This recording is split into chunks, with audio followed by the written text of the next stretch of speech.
শ্রীমৈনেতে বিজেপির বিজয় মিছিল অনুষ্ঠিত হলো। মিছিলে উপস্থিত ছিলেন বালুঘাটের বিধায়ক বিদ্যুৎ কুমার রায়। স্থানীয় সূত্রে জানা গিয়েছে, বিপুল সংখ্যক বিজেপির দলীয় কর্মী সমর্থক মিছিলে অংশ নেন। বিধায়ক মিছিল থেকে আপামর জনসাধারণকে অভিনন্দন জানান। এদিন তিনি বলেন, সাধারণ মানুষের আশীর্বাদে এই জয় সম্ভব হয়েছে।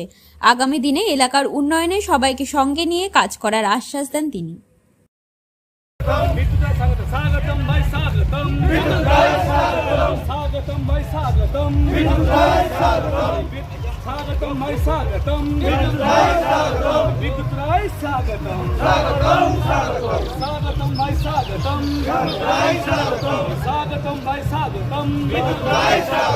এবার ভোটে হাল্লুকে